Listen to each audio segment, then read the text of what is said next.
કેન્દ્રીય બજેટમાં લક્ષદ્વીપને લઈને પણ જાહેરાત કરવામાં આવી છે। જાહેરાતને લઈને ટ્રાવેલ એજન્ટ આલાપ મોદીની પણ પ્રતિક્રિયા સામે આવી। તેમણે કહ્યું કે પીએમ મોદીના પ્રવાસ બાદ ઇન્ક્વાયરી વધી છે। લક્ષદ્વીપનો વિકાસ થશે તો પ્રવાસને વેગ પણ મળશે, નવી વિમાની સેવા પણ ચાલુ થશે, મુસાફરોને લગતી સુવિધાઓ પણ ઊભી થાય તે ખૂબ જરૂરી છે।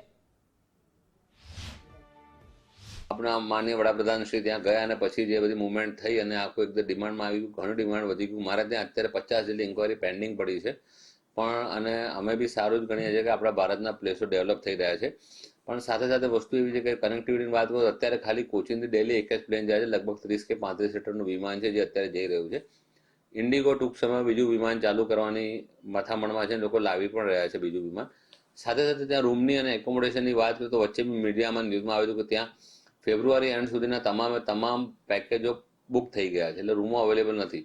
હા, સરકારશ્રી જે અત્યારે નવો નિર્ણય લીધો છે, બજેટમાં જોગવાઈ ફાળવી છે, તેનાથી ડેવલપમેન્ટ ઘણું મોટા પાયે થશે અને ટુરિઝમ સેક્ટર માટે એક નવું ડેસ્ટિનેશન ડેવલપ થશે। જેમ કે અયોધ્યા વારાણસીની જે સર્કિટ હતી, લોકો જતા હતા ધાર્મિક ભક્તિથી, પણ આ જે અયોધ્યાનું જે મંદિર બન્યું, એરપોર્ટ બની ગયું, જે કનેક્ટિવિટી વધી ગઈ, તો તેના માટે જે ડિમાન્ડ ઊભી થઈ ગઈ, અમારા માટે બી અમે ટૂર લાઇનમાં આખું એક નવી સર્કિટ એડ કરવી પડે છે। લક્ષદ્વીપની બી એક મોટી સર્કિટ આગામી અમે 3-4 વર્ષ પછી પોટેન્શિયલ સાથેનું બહુ મોટું કામ ત્યાં થશે એ જોઈ રહ્યા છીએ।